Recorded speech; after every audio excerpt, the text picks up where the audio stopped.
Mekkah Al Mukarramah, 1880, during the Ottoman era. We are looking at the holy city surrounded by mountains from Adyat Fortress, guardian of these sacred lands.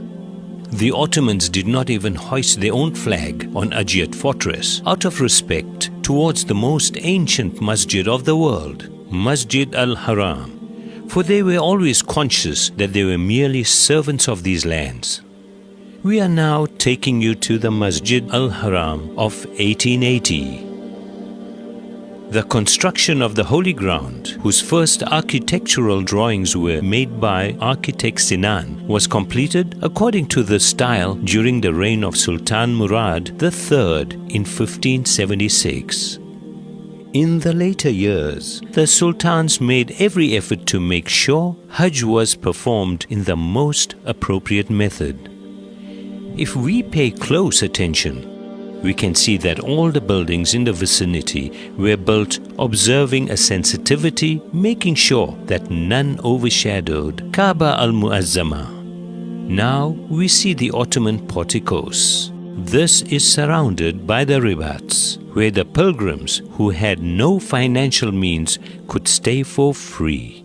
The Suleymaniya Madrasa, built adjacent to Masjid al-Haram, indicates how much the Ottomans valued education.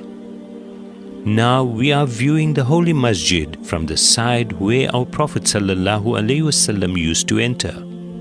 We are before Bab as-Salam, the Gate of Salam, constructed in the glorious memory of Rasulullah ﷺ. The names of the Ottoman sultans, from Osman Ghazi to Sultan Murad III, are inscribed on its door. We pass under the porticos, proceed across the sand, and reach the Tawaf area covered with white marble. The Bani Shayba Gate, which we are standing in front of, bears the memory of Rasulullah ﷺ and the Shayba family, the custodians of the keys of the Kaaba al-Muazzama. During those times, the Hujjaj or pilgrims entered the masjid for tawaf, passing through the Bani Shayba gate, and continued to the right in accordance with Sunnah of Nabi sallallahu alaihi wasallam. We too are doing so. Firstly, we are met by the member commissioned and sent by Suleiman the Magnificent from Istanbul in 1558. The 4 different buildings that we are passing now are the stations representing the 4 madhabs of Ahl al-Sunnah. The larger of these, the Hanafi station, is directly opposite the Golden Groove. At that time, prayers were not led by a single imam, but every imam of each madhabs led prayers in these places.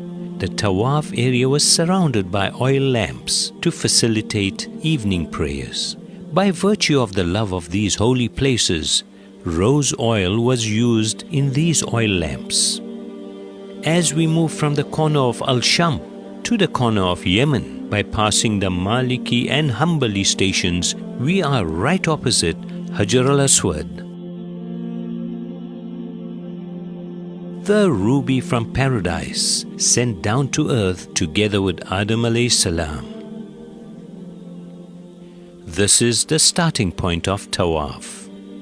Multazam, one of the exceptional places where prayers are accepted. By visiting the Hijr al-Ismail and the Golden Groove, we are coming to the front of the door of the Kaaba al-Muazzama.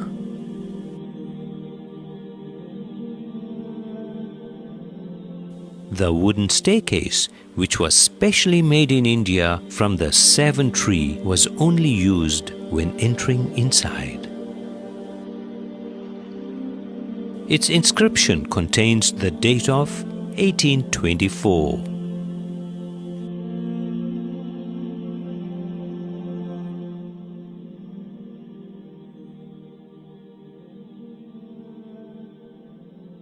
And now we are at the door of Baytullah. The excitement of seeing inside covers our whole soul.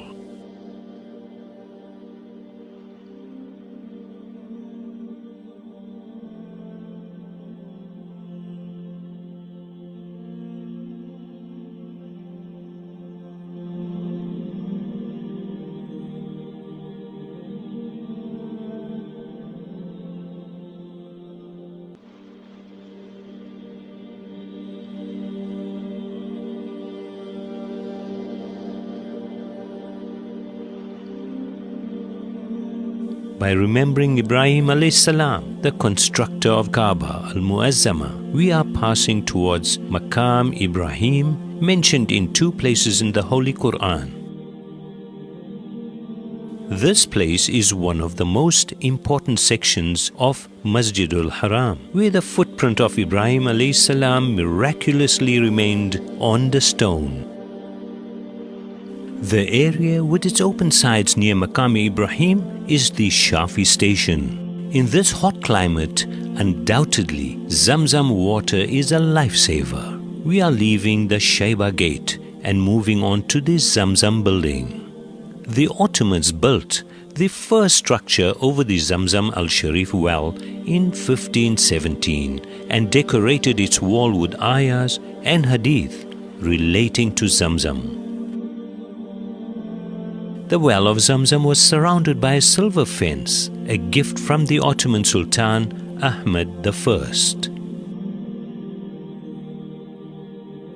We are leaving the Zamzam al-Sharif building, which is surrounded by public fountains, and by passing under the Ottoman porticos that were kept lower than the Kaaba Al Mukarramah out of respect.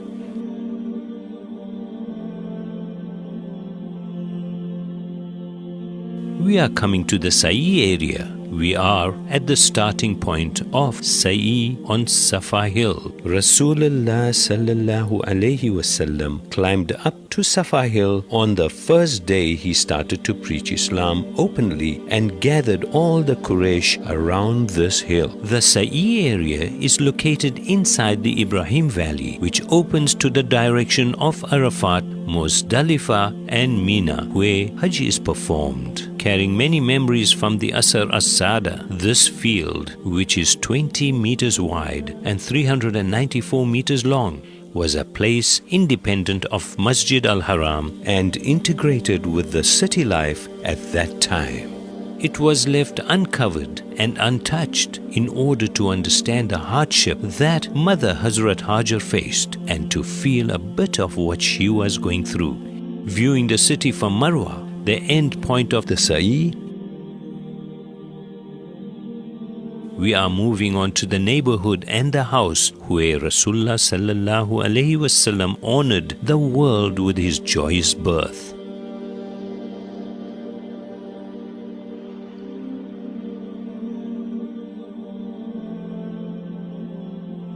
This place has been used as a masjid since the first years of Islam and was known as the Mawlid an-Nabi Masjid in 1880. Let us bid farewell to the place where the divine gazes have centered, the place where the angels frequent, and the Qibla of the Muslims with the words of Rasulullah sallallahu alaihi wasallam.